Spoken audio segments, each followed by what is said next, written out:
Përshëndetje. Le të interpretojmë së bashku panoramën e vitit 2026 për shenjën e peshqve. Fillojmë me muajin janar. Në qendër kemi 7 shpatat, 8 kupat, njeriu i varur dhe Prism Oracle dhimbje. Çfarë nënkuptojnë këto karta për muajin janar për shenjën e peshqve? Në janar, kartat këshillojnë të hiqni dorë nga vetë mashtrimi dhe nga çdo situatë ku ndiheni sikur duhet të fshiheni pas maskave, sepse 7 të shpatave paralajmëron të veproni me strategji, por pa dredhi. Karta kryesore është 7 të shpatave që flet për manipulime dhe strategji. Kjo kartë mund t'ju përfaqësoj juve ose dikën në jetën tuaj që fshihet pas maskave.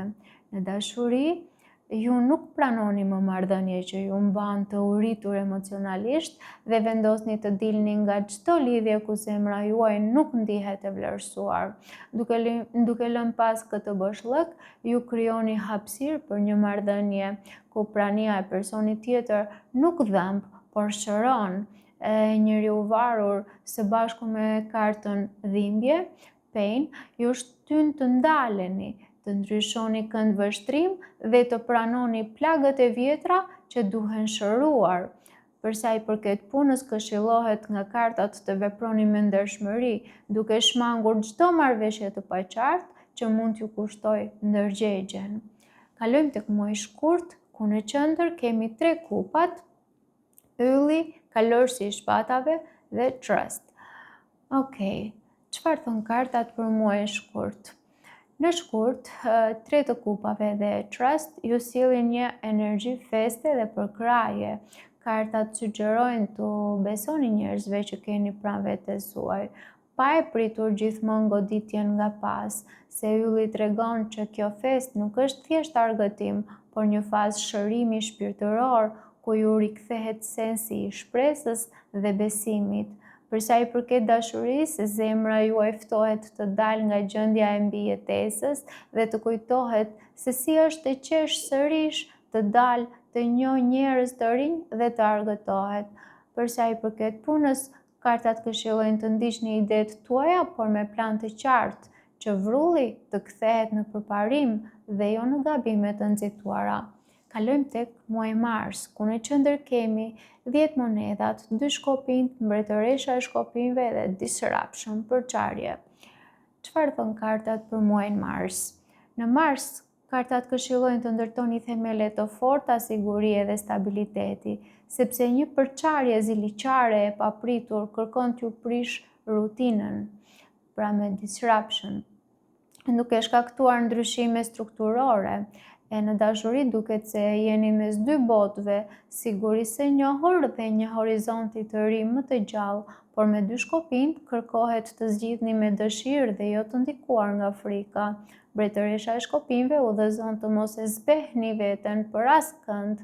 Ajo mund të jetë një mikesh, shefe, interes romantik, apo edhe ju vetë, ku inkurajoheni të përballeni me këtë përçarjen disruption me kokën lart. Për sa i përket punës, duhet të shfrytëzoni ndryshimet e papritura si trampolin dhe të planifikoni me zgjuarsi stabilitetin tuaj financiar. Kalojmë në muajin prill, ku energjia në qendër është strength, forca, të dashuruarit, 6 monedat dhe hunger, uri. Për muajin prill, duket sikur është muaj shumë i fuqishëm për ju, ku uria për më shumë dashuri dhe mirëkuptim mund të kthehet në rritje të madhe nëse e menaxhoni me vetë kontroll dhe zgjedhje të mençura, por karta e orakullit Hunger mund të nënkuptojë edhe urinë në kuptimin e saj të parë. Prandaj, këshillohet ta përdorni portofolin me butësi dhe dashuri. Në marrëdhënie duket se nuk do të pranoni më dashuri të vakët, sepse ju kërkoni një lidhje që ju ushqen shpirtërisht dhe mund edhe ta merrni guximin për të mbyllur gjithçka në lidhje me këto thërrimet emocionale. Për sa i përket punës, këshilla është të balanconi ndihmën që jepni me atë që merrni, në mënyrë që të mos sakrifikoni veten, por të ndërtoni bashkëpunim. Tani kalojmë tek muaji maj, ku në qendër kemi yllin, vdekje në të kundërt, mbretëresha e kupave dhe karta e orallit energji. Ylli sjell një frym të re shpresë, qetësie dhe besimi se pas gjithë stuhive jeta po ju hap një fazë rigjenerimi shpirtëror, ku mund të ndjeni më të lehtësuar dhe më të mbështetur. Vdekja në të kundërt tregon se kjo rinisje vonohet sepse po mbani ende fort zakone, frikra apo histori që tashmë kanë mbaruar. Dhe në dashuri, mbretëresha e kupave mund të jeni ju vetë ose personi që keni ju në mendje, e cila përcjell butësi dhe ndjeshmëri, por bashkë me vdekjen në të kundërt tregon se mund të jeni në melankoli dhe ende të lidhur me një model ose histori të vjetër. Unë do t'ju thoja që kujdesuni mirë për zemrën tuaj, falni atë edhe veten tuaj dhe mbylleni ciklin, lëreni të shkojë, bëhuni të fortë dhe mesazhi për punën është që ju më në fund pranoni ndryshimin që po e shtynit prej kohësh, sepse energjia juaj është valuta kryesore në maj. Sa më shumë ta investoni në shpresë, në krijimtari dhe në kujdes për veten, aq më shpejt realiteti fillon ta pasqyrojë atë. Kalojmë në muajin qershor, ku në qendër kemi 7 kupat, asi i shpatave, perandori dhe movement, lëvizje.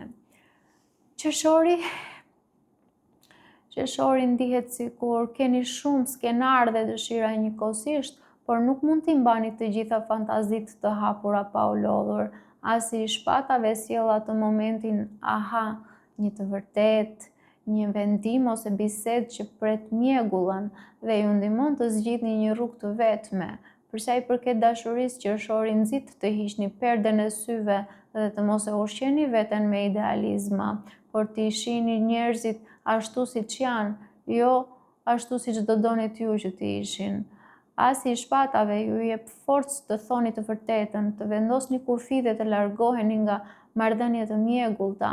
Për sa i përket punës, këshillohet të dilni nga vorbulla e dyshimeve dhe të merrni në dorë timonin me movement. Zgjidhni një qëllim të qartë, bëni planin tuaj dhe veproni me vendosmëri si perandori karrierës suaj. Kalojmë në korrik.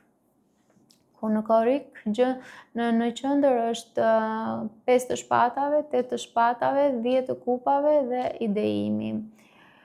Në muajin korrik ju përballeni me konflikte fjaltash, pra ose energjigare, që mund t'ju lënë me ndjesinë se jeni të bllokuar dhe pa zgjidhje. Në të vërtetë, 8 të shpatave tregon se ky bllokim është kryesisht mendor dhe sa më shumë ta vini në dyshim narrativën e viktimës, aq më shumë hapet terren për një zgjedhje të re. Në dashuri, 5 dhe 8 të shpatave flasin për cikle që ka grindje, keqkuptime, frikë për t'u shprehur, që ju lodhin shpirtërisht, ndërsa 10 të kupave tregon se potenciali për harmoni familjare ekziston, por kërkon të hiqni dorë nga lufta me egon dhe të riorientoheni drejt asaj që sjell paqe, jo fitore me çdo kusht. Në punë, korriku paralajmëron për lojra psikologjike, konflikt në ekip ose situata ku ndiheni të ngecur në skenar stresues, por këtu na del në skenë ideimi që ju kujton se zgjedhja juaj më e madhe në korrik nuk është një përleshje tjetër, por një ide e re. Kalojmë tek muaji gusht, ku në qendër kemi 9 shpatat, 8 shkopinjt, faqja e kupave dhe rest pushon. 9 të shpatave tregon që në gusht mund të vini me lodhje mendore, ankth, mendime të errta apo ndjesi faji. Megjithatë, 8 shkopinjt sjellin një rrymë të shpejtë lajmesh dhe zhvillimesh dhe sapo ju të qetësoni mendjen, mund të kapni këtë valë pozitive, ndërsa për sa i përket dashurisë, këto frikërat, skenarët dhe këto dyshimet mund t'ju vënë në gjendje ankthi, edhe kur situata nuk është aq dramatike sa mendoni. Megjithatë, 8 shkopinjt unë do thoja bashkë me faqen e kupave, flasin për mesazhe, flirt, ftesa, apo një energji të re romantike të ëmbël. Nëse i lejoni vetes të mos jeni rob i frikës, mund të shfaqet dikush ose diçka që ju zbut zemrën. Për sa i përket punës, këshillohet të ulni ritmin dhe të mos e ushqeni më ankthin, pra pushimi me rest është i nevojshëm, pasi qartësimi dhe rehatia juaj psikologjike dhe fizike është e padiskutueshme. Prandaj mos e shtyni veten deri në shtërim. Kalojmë tek muaji shtator, ku në qendër kemi 9 monedhat, temperanca në të kundërt, mbreti i shpatave dhe vdekja. Muaji shtator, ky shtator duket si një provim maturimi, do thoja unë, për ju. Keni arritur shumë, por tani duhet të ruani ekuilibrin dhe të merrni disa vendime të kthjellta për një ndryshim të madh që po troket. Nëntë monedhave tregon se mund të ndiheni më të pavarur, më të sigurt dhe më krenar për atë që keni ndërtuar me forcat tuaja, por temperanca në të kundërt ju kujton se pas këtij komoditeti fshihet një mungesë balance. Pra ka luhatje mes teprimit dhe mungesës, durimi pakët ose prirje për të shkuar nga ekstremi në ekstrem. Për sa i përket dashurisë, temperanca në të kundërt flet për ritme të ndryshme, pritje të paqarta ose marrëdhënie ku njëri jep shumë dhe tjetri jep pak, duke krijuar luhatje emocionale. Mbreti i shpatave udhëzon të flisni hapur dhe të bazoheni te e vërteta dhe arsyeja. Ndërsa në punë, shtatori kërkon të silleni si strateg i pjekur, të ruani stabilitetin që keni fituar dhe të frenoni teprimet, sepse edhe karta e orakullit Death thotë keni arritur një kulm në një cikël dhe tani është koha të vini vërtet pas atë që ka mbaruar. Domethënë duhet ta lini vërtet pas atë që ka mbaruar, mos u riktheni më. Kalojmë tek muaji tetor. Në muajin tetor, karta qendrore është kryepytëresha, mbretëresha e shpatave, 5 shpatat dhe ankth. Për çfarë flet muaji tetor? Në tetor, sa më shumë ti besoni intuitës, aq më pak pushtet ka ankthi. Këtë do thoja unë si parantezë. Ndërsa për sa i përket dashurisë, këshillohet prej kartave të komunikoni drejt dhe pa rrotulla. Edhe kur e dini që e vërteta, mund të mos jetë e rehatshme për personin tjetër. Mbretëresha e shpatave kërkon të jeni të drejtë për drejtë dhe të ruani kufit, ndërsa 5 të shpatave paralajmërojnë të mos hyni në grindje për të fituar me çdo kusht. Zgjidhini betejat që ja vlen dhe flisni nga qartësia. Pra dashuria kërkon nga ju t'i besoni më shumë intuitës se sa frikës, ndaj mos hyni në luftra që vrasin zemrën, vetëm që mendja të ndihet fituese. Këtë do të thoja. Dhe në aspektin profesional, ky muaj ju mëson ju se fuqia më e madhe është kombinimi i intuitës me analizën e ftohtë, pra ndjeni, verifikoni, po më pas veproni. Kalojmë tek muaji nëntor, ku në qendër kemi mbretin e shpatave, 4 shpatat, magjistari dhe protection, mbrojtje. Çfarë thon kartat për këtë muaj? Muaji nëntor u jepet mundësia të silleni si mbreti i shpatave, të analizoni duke u mbështetur vetëm te logjika e ftohtë dhe të merrni vendime të drejta, duke mos lejuar që lodhja emocionale t'u turbullojë gjykimin. 4 të shpatave ju kujton se kjo qartësi lind vetëm nga pushimi, pra një mendje e çlodhur është ajo që sheh larg dhe nuk bie prej stresit.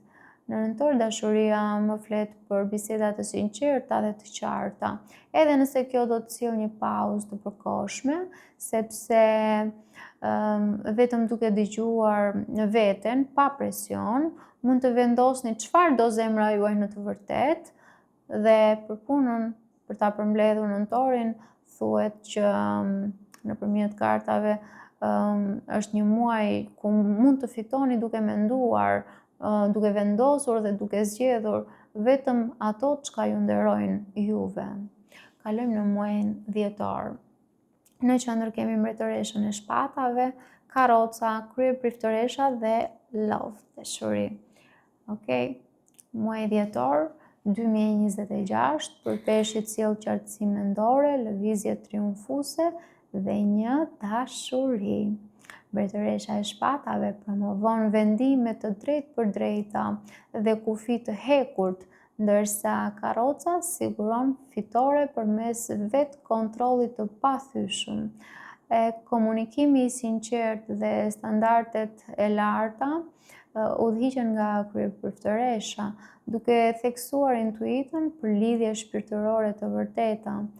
Dashuria bëhet një tempull i intuitës ku zemra juaj hap dyert dhe ualala, starton një vallëzim kozmik aty mes shpirtrave që ndriçojnë njëri tjetrin dhe rezatojnë si aureola yjore, do thoja unë. Për punën, mendoj që favorizon progres, por edhe udhëtime, edhe sukses. Prandaj përgjoni intuitën dhe veproni nga dashuria për të kanalizuar energjinë drejt fitoreve shpirtërore më tepër. Për muaj sfidues do veçoja muajin prill dhe tetor, ndërsa muaji i mirë që duket pa diskutim është muaji dhjetor. Unë ju uroj gëzuar festat, paqim.